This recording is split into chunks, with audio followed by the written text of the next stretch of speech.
সময়ের সাথে সাথে একটি পরিবার আস্তে আস্তে ধ্বংস হতে শুরু করে। পরিবারটিকে বাঁচাতে কবরস্থান থেকে তোলা হয় ১০০ বছরের পুরানো কবর। লাশ বের করার পর যা যা ঘটলো তা অভাবনীয়। বলছি সম্প্রতি মুক্তি পাওয়া এক্স হিউমার কথা। এক্স হিউমা শব্দের অর্থ হচ্ছে পুরানো কোনো কবরকে নতুন করে আবার কবরস্থ করা। তাহলে চলো আর দেরি না করে সিনেমাটি শুরু করা যাক। তবে তার আগে যারা যারা চ্যানেলটিকে সাবস্ক্রাইব করোনি, সাবস্ক্রাইব করে দাও।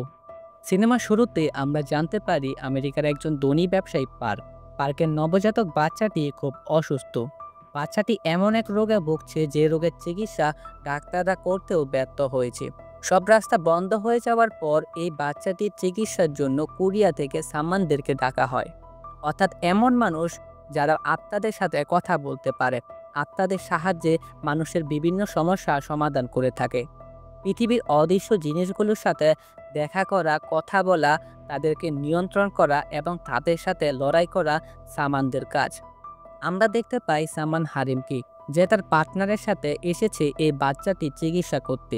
বাচ্চাটির মা এসব রিচুয়ালে বিশ্বাস করতো না, কিন্তু এখন এই বাচ্চাটিকে বাঁচাতে তাদের কাছে আর অন্য কোনো উপায় ছিল না। হারিম এই বাচ্চাটির পরীক্ষার জন্য কিছু মন্ত্র পড়তে শুরু করলে সে বুঝতে পারে এই বাচ্চাটির সাথে যা কিছুই হচ্ছে তার সাথে তার পথদাতা যুক্ত রয়েছে। এই বিষয়টি আরেকটু খুঁটিয়ে দেখার জন্য হারিম পার্কের বাড়িতে যায় তার সাথে কথা বলতে। হারিম জানতে পারে অনেক বছর আগে আমেরিকায় চলে এসেছে পার্কের বাবা। পার্কের দাদা নাকি ১০০ বছর আগেই মারা গিয়েছে। তখন তাকে কোরিয়াতে কবর দেওয়া হয়েছিল। পার্ক হারিমকে আরও জানায় তাদের পরিবারের বড় শিশু সন্তান জন্মালেই এই সমস্যাটি দেখা দেয়, যেমনটা হয়েছিল তার বড় ভাইয়ের সাথে। তারপর সে পাগলখানায় মারা যায়। এখন এই সমস্যা দেখা দিয়েছে তার ছেলের সাথে। সবকিছু শোনার পর হারিম পার্কে বলে, চিন্তার মতো তেমন কোনো কিছু নেই, সবকিছু ঠিক হয়ে যাবে। সমস্যা একটু বড়, তাই তাকে কোরিয়া যেতে হবে কাজটিকে সম্পূর্ণ করার জন্য। তারপর সিন পরিবর্তন হয়ে যায়। আমরা কিম নামের একজন মানুষকে দেখতে পাই। কিম একজন ফেংশু বিশেষজ্ঞ। তার কাজ হলো মৃত লোকদের জন্য পবিত্র জায়গা খুঁজে বের করা, যেখানে তাদেরকে কবর দেওয়ার পর তাদের আত্মা শান্তিতে থাকবে, অর্থাৎ এমন জায়গা যেখানে তাদের কোনো সমস্যা হবে না। আত্মাদের যদি কোনো সমস্যা হয় তাহলে তারা তাদের বংশের লোকেদের বিরক্ত করে, যেমনটা হয়েছিল একজন বৃদ্ধ মহিলা তার বংশের লোকেদের স্বপ্নে এসে তাদেরকে নানাভাবে বিরক্ত করে।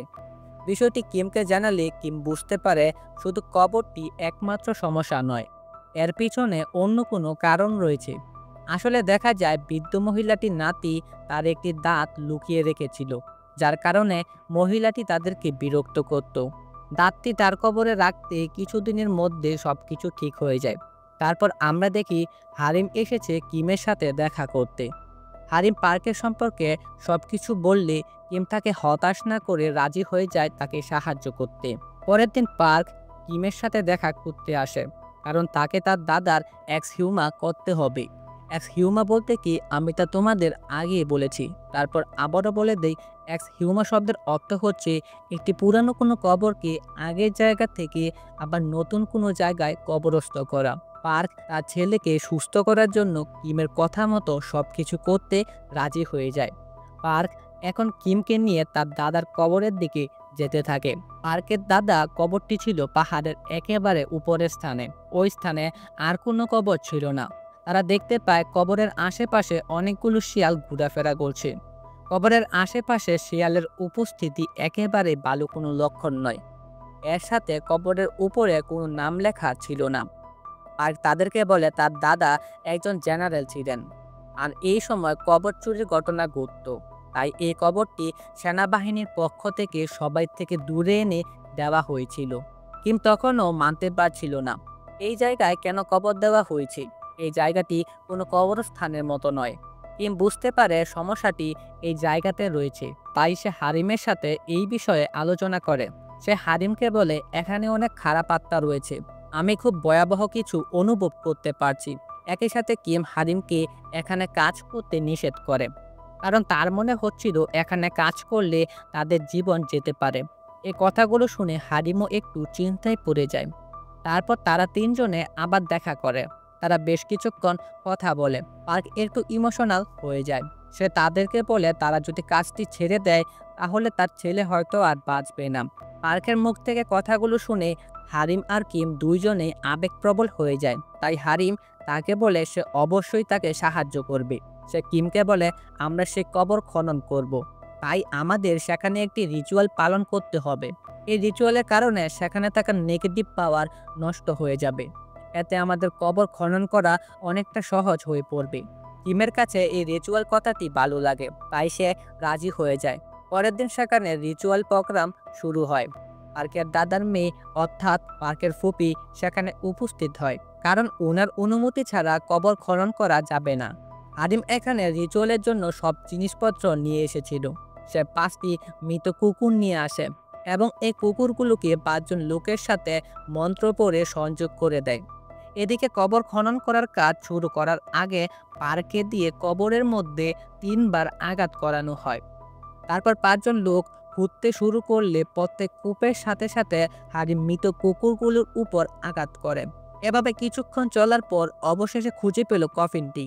কফিনটিকে কবর থেকে বের করার পর চাউমিন নামের একজন লোক ভিতরে একটি মাথাওয়ালা সাপ দেখতে পায়। সে কোনো কিছু না বুঝে শুনে সাপটিকে মেরে ফেলে। এটা করার সাথে সাথে ওখানকার আবহাওয়া পরিবর্তন হয়। প্রচুর পরিমাণ বৃষ্টি পড়তে শুরু করে। বলা হয়ে থাকে বৃষ্টির দিনে কাউকে কবর দিলে মৃত ব্যক্তির আত্মা স্বর্গে যায় না। এটি একটি অশুভ লক্ষণ হিসেবে বিবেচনা করা হয়। তাই কিম পার্কে বলে বৃষ্টি থামা অবধি অপেক্ষা করতে। এর জন্য কফিনটিকে গোপনে এক হসপিটালের মর্গে রাখা হয়। কিম এখানে অনেক খারাপ কিছু হওয়ার আভাস পাচ্ছিল, তাই সে তার সন্দেহ কাটাতে আশেপাশে গ্রামে যায়। কিম সেখানকার একজন লোককে পার্কের দাদার নাম ধরে জিজ্ঞেস করলে লোকটি তাকে জানায় এই নামে এখানে কেউ থাকে না, তবে ওই কবর সম্পর্কে অনেক গুজব রয়েছে এবং সেখানে অনেক গুপ্তধন রয়েছে। তাই সেখানে একসময় চোরের অনেক উৎপাত বাড়লেও তাদেরকে আর কখনো পাওয়া যায়নি, শুধু পড়ে রয়েছিল তাদের হাতিয়ারগুলো। এদিকে মর্গের কেয়ারটেকার কফিনটির জাঁকজমকতা দেখে লুকিয়ে কফিনটিকে খুলতে গেলে এক অদৃশ্য শক্তি বেরিয়ে আসে, যার প্রভাবে হারিমের নাক থেকে রক্ত বের হয়। হারিম বুঝতে পারে কোনো না কোনো সমস্যা হয়েছে। সঙ্গে সঙ্গে কফিনটির কাছে গেলে দেখতে পায় কফিনটি খোলার কারণে পার্কের দাদার আত্মা বেরিয়ে গেছে। এখন পার্কের দাদার আত্মাকে কন্ট্রোল করার জন্য তারা একটি রিচুয়াল শুরু করে। তবে তাদের এই রিচুয়ালে কোনো কাজ হয় না, কারণ পার্কের দাদার আত্মা ততক্ষণে তাদের বাড়িতে অর্থাৎ আমেরিকায় চলে গিয়েছিল। পার্কের দাদার আত্মা তার ছেলে এবং ছেলের বউকে মেরে ফেলে। তারপর তিনি পার্কে ভয় দেখাতে শুরু করে। আচমকা কারো শব্দ পেয়ে পার্ক অনেক ভয় পেয়ে যায়। তখনই তার মোবাইলে কিমের কল আসে। কিম তাকে বলে তোমার দাদার আত্মা ভুলবশত মুক্তি পেয়ে গেছে। তিনি তোমার বাবা মাকে মেরে ফেলেছে, এখন তোমাকে মারতে আসবে। তারা যখন মোবাইলে কথা বলছিল তখনই দরজায় টক টক শব্দ হয়। দরজার বাহির থেকে কিম তাকে বলে দরজা খুলতে। পার্ক ফোনে একজন কিমের সাথে কথা বলছে, আর অন্যদিকে দরজার বাহিরে আরেক কিম তার জন্য অপেক্ষা করছে। পার্ক বুঝতে পারছিল না সে কি করবে। ফোনে থাকা কিম তাকে বলে তোমার দাদার কফিন খোলার পর অনেক কিছু ঘটে গিয়েছে, তাই বাঁচতে হলে জানালাটা খুলে দাও। জানালা খোলার সাথে সাথে মোবাইলে থাকা কিমের কণ্ঠ পরিবর্তন হয়ে যায়। পার্ক বুঝতে পারে সে অনেক বড় ভুল করে ফেলেছে। দরজার বাহিরে থাকা কিম যখন তাকে বাঁচাতে আসে তখন সে দেখতে পায় পার্ক প্যারেড অবস্থায় দাঁড়িয়ে রয়েছে। পার্কের দাদার আত্মা তাকে পুরোপুরি বশে এনে ফেলেছে। এখানে পার্কের দাদার আত্মা কিমকে জানায় সেখানে তার পরিবারের পিছনে লেগে রয়েছে। আসলে যখন জাপান আর আমেরিকার মধ্যে যুদ্ধ শুরু হয়েছিল তখন পার্কের দাদার আত্মা নিজেদের লোকেদের সাথে বেইমানি করে অনেক টাকা উপার্জন করে। এতে তার পুরো পরিবার আমেরিকায় বসবাস করার সুযোগ পেয়ে যায়, যার কারণে তারা এত ধনী হলো, এত সম্মান পেল, তার কবর দেখতেও কেউ আসেনি। এই কারণে তিনি এই পরিবারের প্রতি এত রাগান্বিত হয়েছিলেন। পার্কে মারার আগে পার্কের দাদা তাকে বলে the Fox cross of the tiger West. এই কথাটির অর্থ কিম কিছুই বুঝতে পারে না। তারপর কিমের চোখের সামনে পার্কের গাড় মটকিয়ে তাকে মেরে ফেলে। পার্কের দাদা এবার মারতে চলে যায় পার্কের নবজাতক বাচ্চাটিকে। কিম খুব ভালো করে বুঝে যায় কবর দিয়ে লাভ নেই, বাকি মানুষদেরকে বাঁচাতে হলে কফিন সহ হাড়গুলোকে পুড়িয়ে দিতে হবে। তবে কফিন পুরাতে হলে পার্কের ফুপির পারমিশন লাগবে, তাই সে দেরি না করে পার্কের ফুপির কাছ থেকে পারমিশন নেয়। তারপর তারা পার্কের দাদার কফিনটিকে জ্বালিয়ে দেয়। অবশেষে পার্কের দাদার কফিন পুড়ালে সবকিছুর এখানেই পরিসমাপ্তি ঘটে। কিন্তু কাহিনীর মধ্যে এখনও টুইস্ট রয়েছে। কিম বাড়িতে আসার পর জানতে পারে সেদিন চাউমিন কবর খনন করার পর ভীষণভাবে অসুস্থ হয়ে পড়েছে। চাউমিনের সাথে দেখা করলে সে জানতে পারে কবর খনন করার পর থেকে তার শরীরে ভীষণভাবে জ্বর এসেছে। অনেক ডাক্তার দেখানোর পরও কোনো লাভ হয়নি। চাউমিন বলে সেদিন সাপটিকে মারা তার জন্য মোটেও ঠিক হয়নি। সে স্বপ্নে ভীষণ বড় বড় জীবজন্তু দেখতে পায় এবং অদ্ভুত আওয়াজ শুনতে পায়। চাউমিন কিমকে রিকোয়েস্ট করে সাপটির মৃতদেহ কবর দেওয়ার ব্যবস্থা করতে। কিম তার কথা মতো চলে যায় পার্কের দাদার কবরের কাছে। একটু ঘোরাঘুরি করতেই সাপটির মৃতদেহ দেখতে পায়। সন্দেহবশত কিম যখন আরেকটু মাটি খোঁড়ে তখন সে এটি খাড়া কফিন দেখতে পায়। সঙ্গে সঙ্গে হারিম সহ বাকি লোকদেরকে এখানে আসতে বলে। তারা কেউই বুঝতে পারছিল না কেন একটি কফিনের উপর আরেকটি কফিন কবর দেওয়া হয়েছে। পুরোটা কফিন কাঁটাতারের মধ্যে মোড়ানো ছিল। যেহেতু অনেক রাত হয়ে গিয়েছে, এত রাতে তারা কফিনটিকে নিয়ে কোনো কিছু করতে পারবে না, তাই তারা আজকে রাতের জন্য সেখানে থাকা একটি ফার্ম হাউসে মন্ত্রপুত চাল আর ঘোড়ার রক্তের মধ্যে কফিনটিকে রেখে দেয়। তারপর সবাই সেখান থেকে চলে যায়। রাতে দিনের শেষ করে সবাই ঘুমিয়ে পড়লে হারিম একা বসে তার মৃত দাদিকে স্মরণ করে। আমরা বুঝতে পারি কিমের মতো হারিমেরও ক্ষমতা আছে। মাঝরাত হলে হারিমের ছোট ভাই লক্ষ্য করে তার উপরে কেউ দাঁড়িয়ে রয়েছে। সে কিছু মন্ত্র পড়ে নিজের ভয়টাকে নিয়ন্ত্রণ করে। তার কাছে কেমন জানি সবকিছু অস্বাভাবিক লাগছিল, তাই সে চলে যায় কফিনটিকে চেক করতে। বাহিরে বের হলে সে ফার্মের মালিকের আওয়াজ শুনতে পায়। তাড়াহুড়া করে সেখানে গেলে দেখতে পায় 9 ফুট লম্বা কাউকে। প্রাণীটি লোকটির মাথা থেতলে দিয়েছে। এটি দেখে সে দৌড়ে যায় হারিমকে ডাক দিতে। তারপর তারা ফার্ম হাউসের দরজা খুললে ভয়ে স্তব্ধ হয়ে যায়, কারণ কফিনটির দরজাটি ভেঙে ফেলা হয়েছিল আর এর সাথে ছাদটিও ভাঙা। হারিম কফিনের দিকে উকি দিলে দেখতে পায় একটি জাপানিজ সামুরাই মুকুট। তারা বুঝতে পারে এই কফিনটির ভিতরে যে ছিল সে একজন সামুরাই। সামুরাইকে জাপানিজ ভাষায় ওনি বলা হয়। এতক্ষণে ঘরের বাহিরে সে 9 ফুট লম্বা সামুরাই এসে পড়ে। সে তাদেরকে বলে, ভিতরে কে, মানুষ নাকি? আমার জন্য কি এনেছিস? হারিম তাকে দেখে সঙ্গে সঙ্গে মাথা নত করে ফেলে। হারিম বলে, আমি আপনার আজ্ঞাবহ দাস, ক্ষমা করবেন, আমি এক্ষুনি আপনার জন্য খাবারের ব্যবস্থা করছি। তখনই সামুরাই রেগে গিয়ে হারিমকে দাওয়া করে। হারিমকে বাঁচাতে হারিমের ভাই সামুরাইকে ছুরি দিয়ে আঘাত করে। তবে এই আঘাতে সামুরাই কোনো ক্ষতি হয় না, উল্টো তাকে ধরে পেটের মধ্যে হাত ঢুকিয়ে দেয়। তারপর সামুরাই হারিমের দিকে এগিয়ে আসে। এতক্ষণে এখানকার চিৎকার চেঁচামেচি শুনে বাকি লোকগুলো বাহিরে আসলে তারা সবাই সামুরাইকে দেখে কিছু ভীষণ দেখতে পায়, কারণ এমন পিশাচ তারা আগে কখনো দেখেনি। হারিমকে আক্রমণ করতেই যাবে তখন মুরগির ডাক শুনে আগুনের গোলায় পরিণত হয়। তারপর সে পার্কের দাদার কবরের দিকে যেতে থাকে। দেখা যায় সে এখনো মরেনি, তাই তাকে হসপিটালে ভর্তি করা হয়। কিম আর বসে না থেকে সে চলে যায় পার্কের দাদার কবরে। এই সব কিছু বন্ধ করতে হবে, তা না হলে তারা কেউই আর বাঁচবে না। কিম আশেপাশে মানুষ এবং পুরনো কিছু বই তল্লাশি করে জানতে পারে কিভাবে সামুরাইকে শেষ করা যাবে। এরপরে সিনে তারা সবাই হারিমের ভাইয়ের কাছে যায়। দেখা যায় তার জ্ঞান ফিরেছে, কিন্তু তার ভিতরে এখনও সামুরাই প্রভাব ছিল। হারিমের ভাই তাদেরকে বলে সামুরাই এখানে কোনো একটা জিনিসকে হেফাজত করছে, কিন্তু জিনিসটা কি ছেলেটি তাদেরকে আর সেটি বলেনি। কি হেফাজত করছে সেটা জানার জন্য কিম দ্বিতীয়বারের মতো আবারও সেখানে যায়।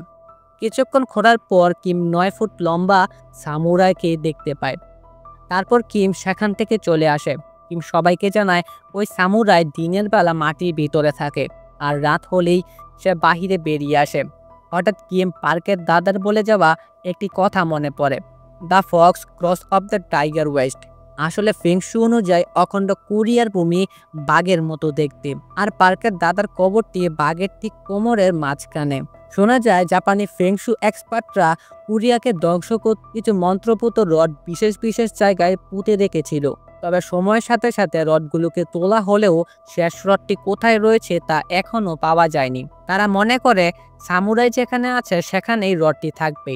তারা এখন একটি প্ল্যান বানায়। প্ল্যান অনুযায়ী সামুরাইকে তারা মাছের টোপ দেবে আর সেই সুযোগে কিম মাটি খুঁড়ে রডটিকে বের করবে। প্ল্যান অনুযায়ী কাজ হয়। সামুরাই জেগে উঠলে মাছের গন্ধ পেয়ে হারিমের পিছু নেয়। সেই সুযোগে কিম খুঁজতে শুরু করে, তবে কোথাও রডটিকে পায় না। এদিকে হারিমের পক্ষে সামুরাইকে আর বেশিক্ষণ আটকে রাখা সম্ভব নয়। সামুরাই হারিমের উপস্থিতি বুঝতে পারলে তাকে মারতে গেলে হারিমের দাদি এসে তাকে বাঁচিয়ে নেয়। হারিম তার সঙ্গীর কাছ থেকে জানতে পারে তারা সেখানে কোনো কিছু পায়নি। তখনই দেখতে পায় সামুরাই আগুনের গোলায় পরিণত হয়ে পার্কের দাদার কবরের দিকে যাচ্ছে, অর্থাৎ কিমের প্রাণ সংকটে। সামুরাই তাকে পজেস্ট করতে শুরু করে। সামুরার তীক্ষ্ণ নখ কিমের শরীরে ঢুকিয়ে দেয়। ওই সময় সেখানে হারিম সহ বাকিরা চলে আসে। গোড়ার রক্ত সামুরার গায়ে ছড়িয়ে দিলে সামুরার পুরোটা শরীর জ্বলতে শুরু করে। সামুরাই একটু দুর্বল হয়ে যায়। সামুরাই কিমের গলা চেপে ধরে। কিম তখনই কিছু ভীষণ দেখতে পায়। বের হয়ে আসে সামুরাই আসল রহস্য। জাপানের যুদ্ধের সময় জাপানের ফেংশু এক্সপার্ট, সে একজন জেনারেলের মাথা কেটে বিভিন্ন জীবজন্তুর অঙ্গ প্রত্যঙ্গ একসঙ্গে সেলাই করে 10,000 কোরিয়ান সেনার রক্তে ভাজা রড তার ভিতরে ঢুকিয়ে দেয়। তারপর মাথাটিকে সেলাই করে জোড়া দিয়ে সোজাসুজি পুঁতে দেওয়া হয়েছিল। অর্থাৎ শেষ মন্ত্রপুত রড আর কোথাও নয়, স্বয়ং সামুরার শরীরে। তারপর পার্কের দাদার কবরটি এখানে দেওয়া হয়, কারণ সম্ভ্রান্ত পরিবারের হওয়ায় এটা নিয়ে কেউ গাটাগাটি করবে না। ফেংশু অনুযায়ী 5টা এলিমেন্ট বিকৃত হওয়ার কারণে সামুরাই জেগে উঠেছে। এই জিনিসটি বোঝার পর কিম তার পায়ে আঘাত করে। তার পেট থেকে রক্ত উড়ালের মধ্যে মেখে নেয়। অবশেষে নিজের সব শক্তি দিয়ে সামুরাইকে মাঝ বরাবর চিড়ে ফেলে। সামুরাই সেখানে মারা যায়। এদিকে হারিমের ছোট ভাই সামুরার প্রভাব থেকে বেরিয়ে আসে। তারপর সবাই কিমকে নিয়ে হসপিটালে চলে যায়। কিম একটু সুস্থ হলেই শুরু হয় তার মেয়ের বিবাহ। এই ঘটনার সাথে সাথে সিনেমাটি এখানেই শেষ হয়ে যায়। তাহলে দেখা হচ্ছে পরের সিনেমায়। ততক্ষণের জন্য আল্লাহ হাফেজ।